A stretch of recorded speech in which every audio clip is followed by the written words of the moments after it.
Hello, Flosstube. Um, this is Elizabeth Martinez, phantastitches. Um, eh, Sorry, there's cat hair floating around in here. This is my 26th video, I believe. Um, and this should be another quickie update. I don't have a whole lot of stuff to show, but I might have a little more to talk about. I am hoping to mainly talk about cross stitching, but you never know. I'm pretty. I have several things on my mind. One of them is that one of my cats, Snug, he's running around naked, as we say. Uh, he's not wearing his collar. He has the collar, the tag, and ordinarily, I like my cats to have collars and everything because in case they get out, they have a tag with their name and my phone number, all that. But I had to take off.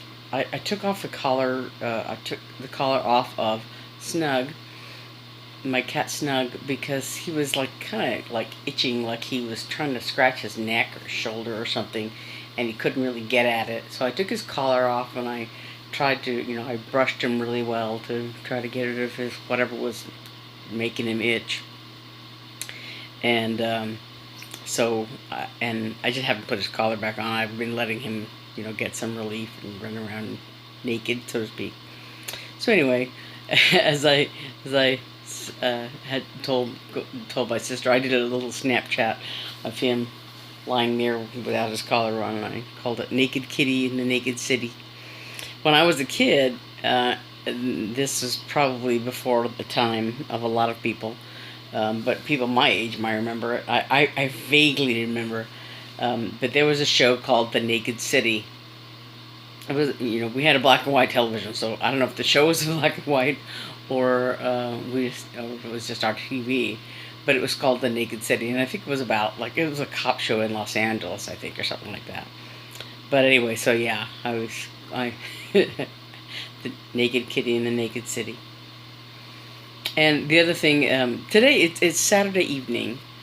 I try to do my videos in the morning, but excuse me, oh, something in my mouth. Yuck, yuck. But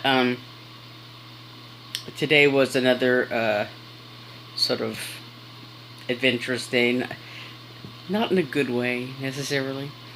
I had a couple of errands that my sister and I ran, and it's actually very tiring for me. It was a lot of walking, which is also very tiring for me because of my disability, my my leg and everything else. So anyway, so I fell asleep afterward, and I guess I don't know if it was because of my fan. Oh, excuse me, that reminds me. Sorry.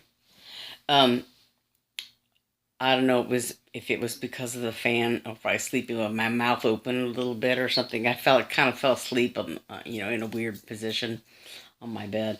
But I woke up with a really sore throat. That usually happens when I sleep with like my mouth open, basically like a mouth breather. Anyway, so um, but anyway, I went to Best Buy and to the Apple Store because technology is not my friend. Um, I've talked about how I've had issues with my desktop, um, trying to get online and everything, and so I went to the Geek Squad at Best Buy, and um, in desperation, I talked to them about how much it would cost and blah blah blah to get them to look at my computer to see what the issue is, because there are two or three things it could be, or that are going on with my computer that could be causing it problems. Anyway, uh, so I wanted to see how much it would cost and discuss it with them before I committed to taking my computer, because unlike nowadays, where everybody seems to have a laptop, and the smaller the better, or whatever. I have a kind of big desktop with a CPU tower thing, and and my computer is kind of old. I bought it in 2010, like in January of 2010, because the computer I had before was stolen when I was in Little Rock. It was stolen from my apartment, and it's a long story. But anyway, so fortunately I had renter's insurance, and that helped pay for this computer. But so I bought the computer then in 2010, and I hadn't had any trouble with it at all over the years that I've had it, even after moving here to Phoenix. But I've had trouble with it the last couple of years. So anyway, I went by there and talked to them, and so we talked about what it would take to fix it. But anyway, then I went to the Apple store, because the other problem I have had is I have an iPad, and I have this little Samsung that I'm using to make this video. And my iPad I haven't used in a while. Part of it is that it only has 16 gig of memory, and I got it for free. I won a drawing back in it was in 2012. I know, because I had to look it up to try to see about fixing it. But so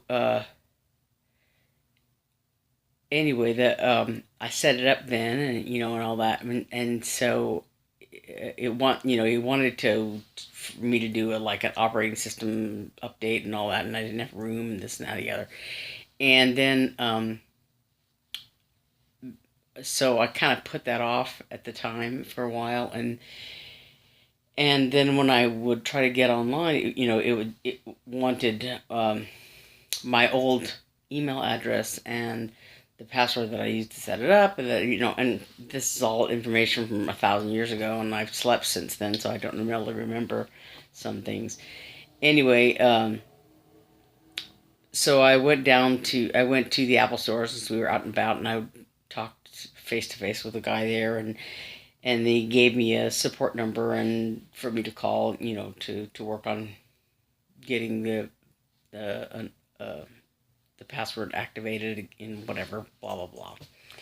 And the guy I talked to at Apple, at the support number for Apple, didn't know how to spell Albuquerque, because that's one of my anyway. We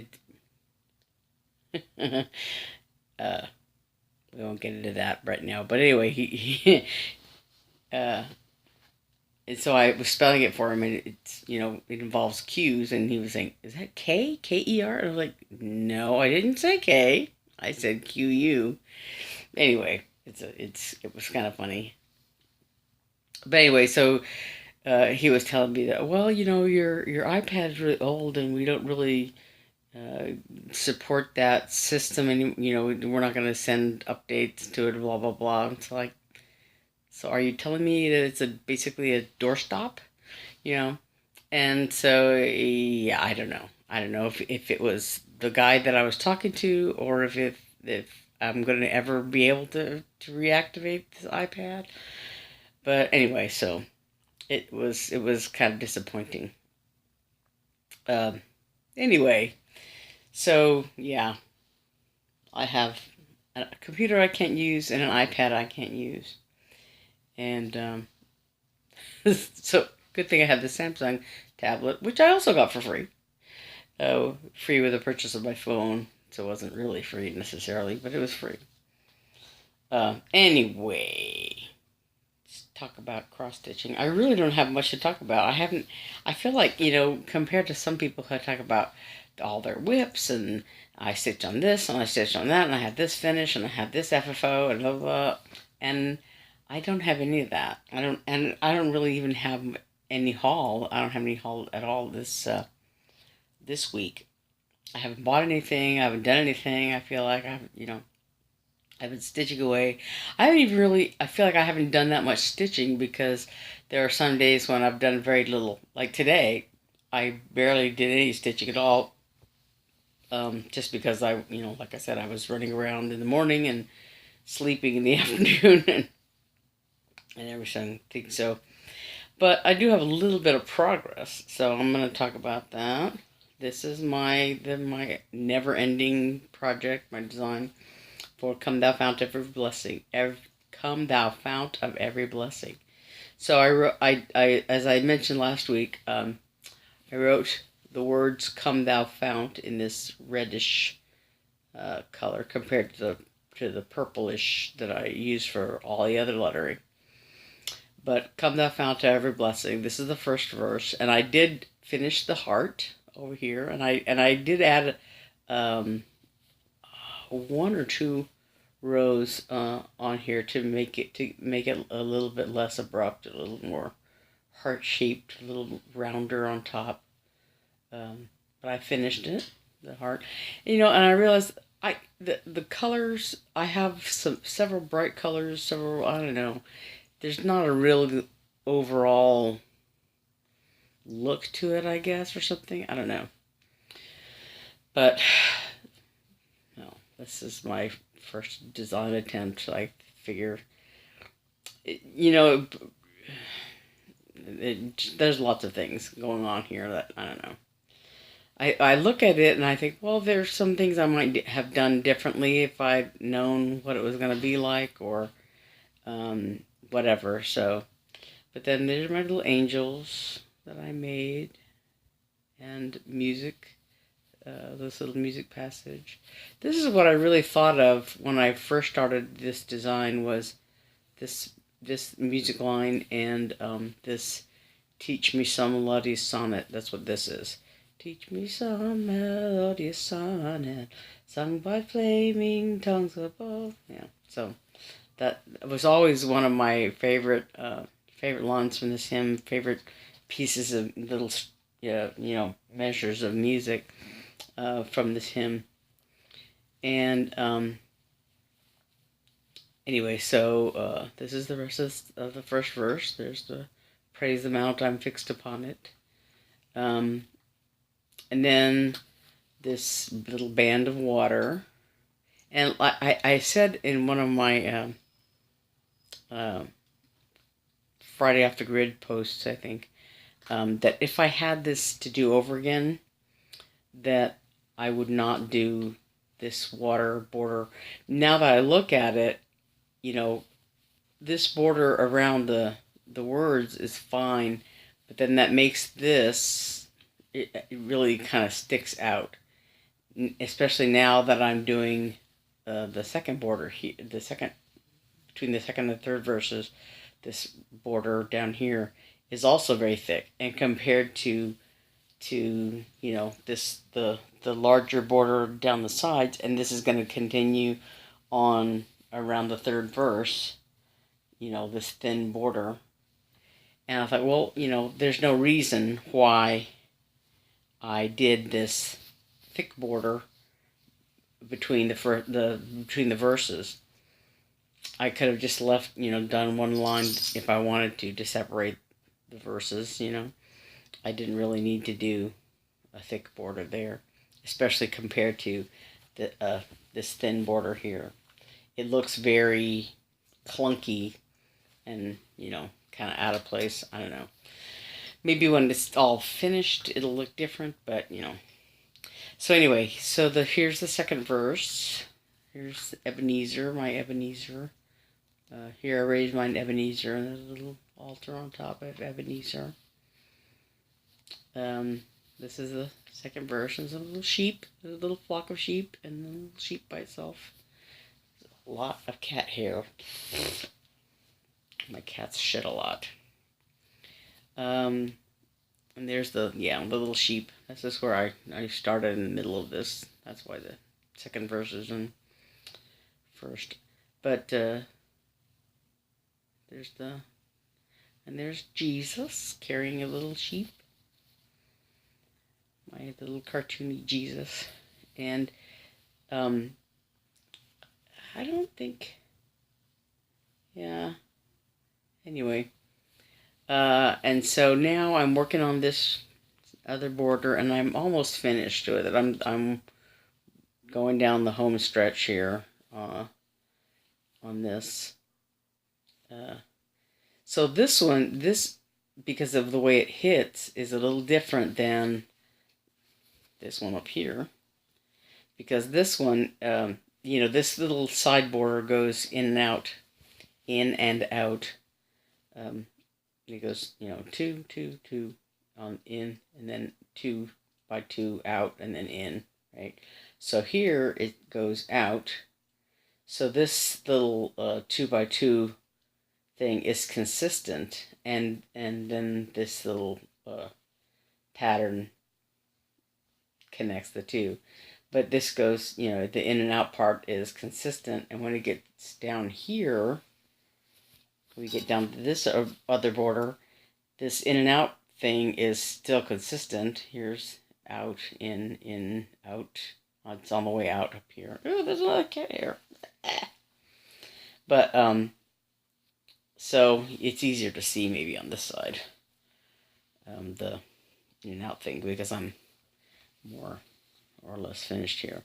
But so, yeah, it goes in and out here, and it'll come, back in. And so this one is like the opposite of the one above it. So it goes in on the ends here instead of out. Anyway, and then the third verse,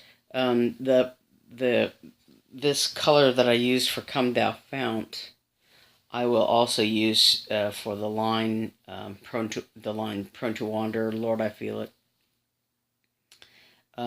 Is also going to be that red color, and I don't know how long it'll take me to finish. Once I finish this part of the border, I think I want to do the rest of this border around the third verse, around the bottom, and then I'll do the lettering and the couple of motifs that I have for the third verse. But so I don't know when it's going to be finished. I'm hoping it'll be finished soon. Like I said, once I do the border, I think the rest of it'll go pretty quickly. The lettering, is not that hard to do. It goes pretty quickly. It's kind of, it's backstitched wording, and I've done so much of it that I know pretty much how to. The only thing that's tricky is the capital letters, because they're bigger, and they're fewer and far between, most of them. And so those ones I have to look up. But I have to look at the chart to make sure that I'm doing them correctly. But the small letters are, I've done almost all of them, so they're pretty easy. I know what they look like, so I don't have to look at the chart. One thing I noticed that when I was doing the first verse was that I had actually on the chart where I had charted everything out, I had actually misspelled the word tongue. Where is it? Up here. Sung by flaming tongues above. On the chart, where is it? Flaming tongues. I had on the chart I had misspelled tongues. I had put, I think, TUNG something. I had misspelled it, so I thought I better spell it right I had erased it and put it on the chart correctly, so that I didn't misspell it when it came time to stitch it. I put the U in the wrong place on my chart. Anyway, so like I said, if I had to do it over again, and somebody asked me once if I was going to release the chart, like, I don't know, on Etsy or something like that. And if I did, I would have to probably redo the alphabet because I'd have to rechart the alphabet because I borrowed this alphabet out of an alphabet book I have, and I don't feel comfortable, selling that for money if somebody else designed it, designed the alphabet. So I would maybe have to redesign the lettering so that, it would be my own design for lettering. And I would probably rethink the border idea, maybe do something different with the water border around it, and definitely something different with the border in between the verses. And I don't know, but anyway, that's what I would redo. I still want to do my Christmas designs, the Prairie Schooler Santa and the Six Fat Men Snowman design. Excuse me. But I will probably I was gonna start them this in August, but I didn't start them because I didn't get as far as I had wanted to with this design, and so maybe I'll start them in September at the end of the month. We'll see. It just depends on how this design goes, and I've put on hold the other things I was working on. The Daily Walk of the Woods, I never did finish it. It's still sitting there. And the Piano Cat is still sitting there, waiting to be done. So, excuse me. So, yeah. I want to finish them, and I want,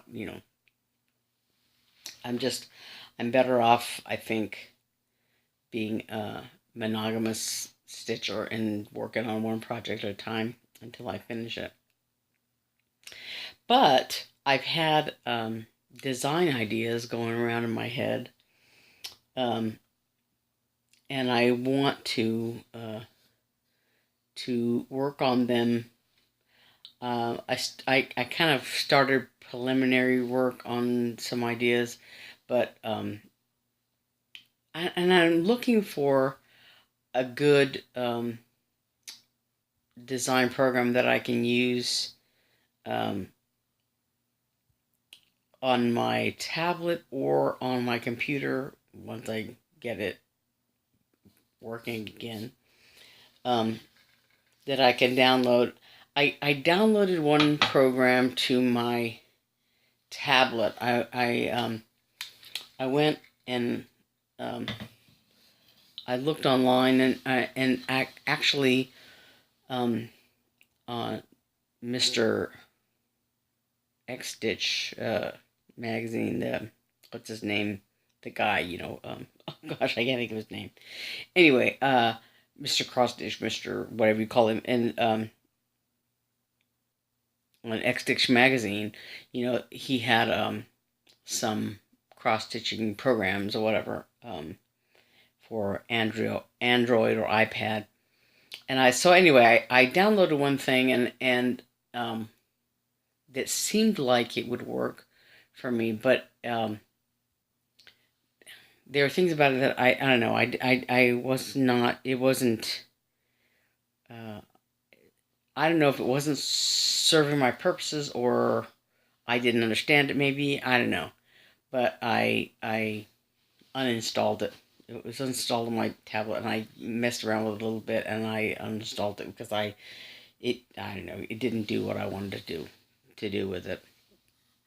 So, anyway, but what I want to do is design some southwestern motifs and ideas. So, I had talked about before how I had done some designs, some things at a paint your own pottery place called Painted Pig, and I think I showed this before. Um, this is Cocopelli, this little guy over here. but he's playing the bassoon instead of the traditional Kokopelli, the flute, playing the flute. Um, I call this Coco Fagotti. Kokopelli playing the bassoon, the fagot, as they're called in some pieces of music. Uh, but but I also wanted to do some of my other things. Not mine, but some of the other southwestern uh,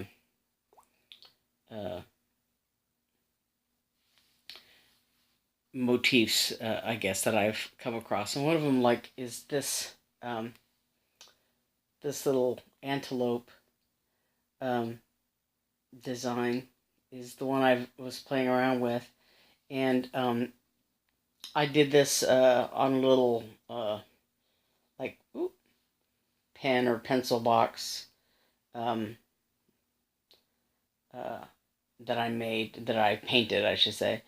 So I did a little yellow background, and then it was a speckled background. It has, you can see little brown flecks in there, and then I did this antelope, and um, you know, it's not it's not original to me. It's something that you would see if you know were in the Southwest.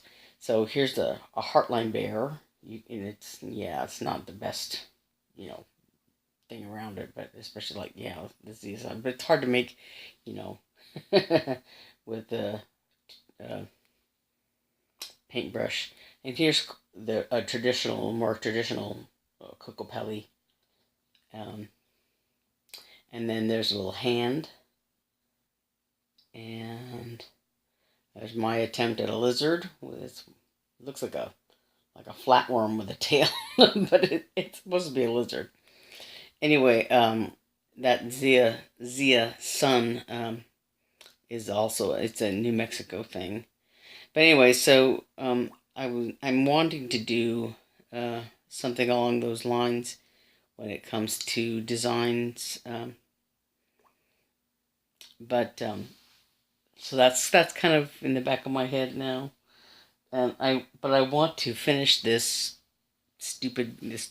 not stupid, but I want to finish this cross stitch design thing before I abandon it for letting my mind wander around in different places. But working on these design ideas is something that uh,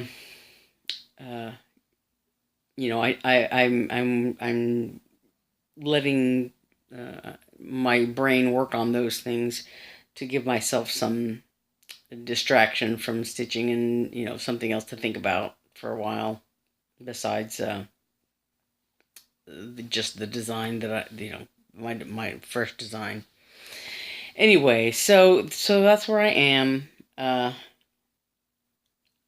so far, and I think that's all I want to talk about this week. I'm running out of uh, battery juice on this on my tablet as it is, so I think I'm gonna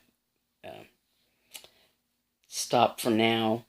There are probably 1,000 other things that I was going to talk about. I don't know today, but I think that's gonna be it so far. Again, my name is Elizabeth Martinez, phantastitches. I'm on the Friday Off the Group grid Friday Off the Grid group uh, on Facebook, and as Fanta Gray on Instagram. If you want to follow me there, I don't post a whole lot. I don't have a whole lot to post, but yeah. So I'm on those. I post more on Friday Off the Grid uh, um, than anywhere else, but that's where you can find me. And so I want to thank my subscribers. I'm up to 80 subscribers now, which is nice. So thanks to those have subscribed, and welcome to anybody who has stumbled across this for the first time. And I would hope you would subscribe uh, and come back again next time. And hopefully I will see you again soon. Thanks. Bye.